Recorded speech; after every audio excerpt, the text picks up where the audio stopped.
Hi, I'm Troy Bailey, and welcome to the Comic Book Movie Collector's Guide, your insight into collecting all things superhero cinema. And today, we're looking at Necessary Evil, supervillains of DC Comics. Let's get into it.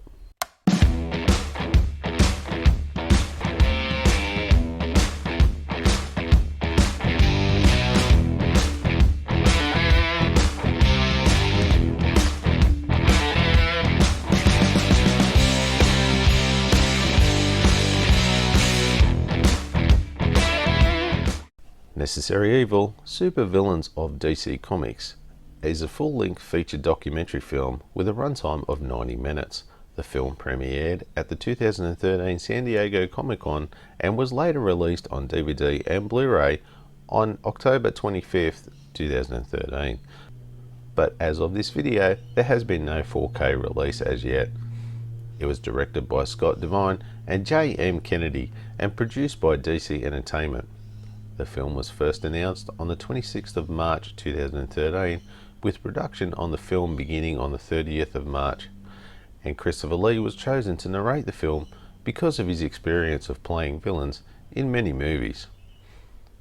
The film is primarily a feature-length documentary about DC Comics supervillains and explores the roles that DC villains have had in shaping the stories that they appear in, and features interviews with the famed creators, storytellers, and those who have crafted the personalities and profiles of many of most of the notorious villains in comic book history.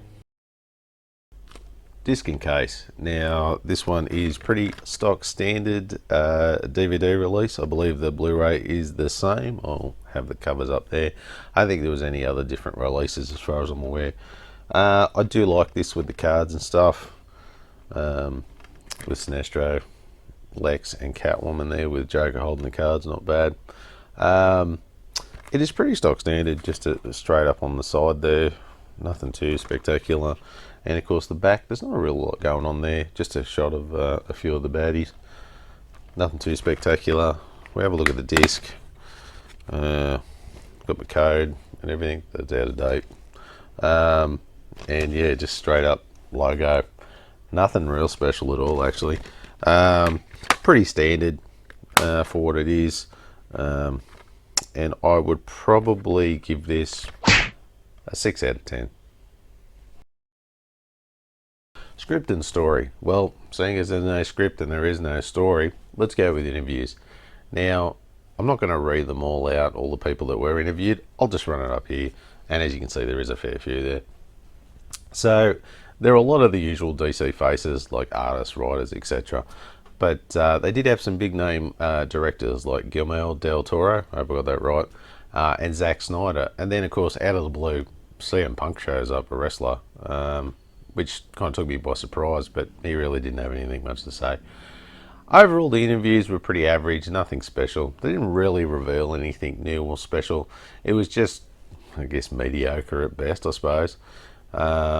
And nothing too revealing that someone like myself who's watched and read these things for years, wasn't really anything that I didn't already know. So with that, I would probably give it a 15 out of 30. From page to screen. So for all I have to say for this is that they covered all their bases with their characters and gave some insight into the most popular villains of the DC roster. So great, I guess, for a novice in the comic book world, but for someone like me, nothing new or different. It really wasn't really any sort of groundbreaking stuff there for anyone. But yeah, if you're a novice, definitely something for you to watch. It'll get you started on what the DC universe is all about with its villains. So for that, I give it a 12 out of 20.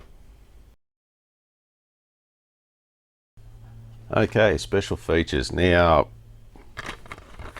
I don't know if you can see that. Probably not, because there's nothing there to see, as there is no special features. Yeah, bit of a shame. But I suppose they cover all their bases. There's real no need for any sort of special features. There wasn't anything to sort of reveal on there. But if you are looking for any extras, they do have some extra long interviews that I noticed on YouTube. So yeah, if you are looking for a little extra and you did enjoy it, want to see some bigger interviews, definitely go check it out on YouTube. But as far as the disc is concerned, if you're looking for it here, you got nothing. So for that, no special features. I give it a score of 0 out of 10.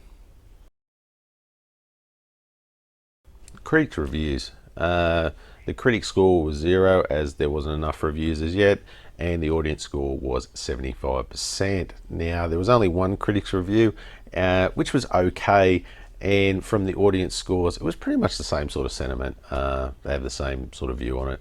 And as I said before, this is great for a newbie who hasn't been reading comics, but for someone who's been reading comics for years, doesn't really bring anything new to the table. So with that, you round the scores up, you get a score of 7 out of 10. My review. So for me, there was nothing special about this at all. About halfway mark, I was bored and really didn't hold my attention.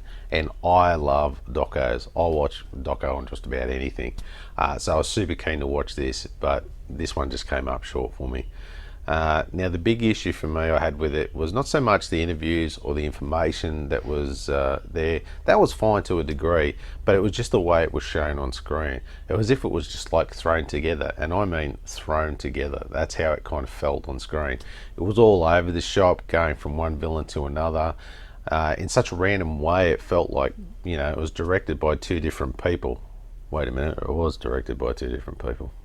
And I think that's where it's let it down. If it had a bit more of a structure to it, I probably would have liked it more. But I'd have to say, for me, it fell short, and that's why I give it 8 out of 20. Final thoughts. So if you've been watching my channel for a little while, you see that I've changed the name. I've renamed it to Final Thoughts because I just wanted to add that little extra help for you, the viewer, on your collecting journey. So before we give the final score, I'm just going to give you a bit of a rundown on collectability, availability, and a price guide. So first up is collectability. And on the collector scale here, I would probably say this is more for your comic book geek or your completist collector, but maybe a one-off watch for your novice, but mainly for your bigger collectors. Now, as far as availability is concerned, this one is more on the rare side of things, as it was only released in the States and it was released in a pretty limited run. So you can find it, but you are going to have to look for it. And as far as a price guide goes, it's your average price you're looking at on DVD is anywhere between $15 and $25, and on Blu-ray $30 to $40. But of course, nothing for 4K as yet. So with the final score, we get a grand total of 48 out of 100. A very average score for a very average documentary.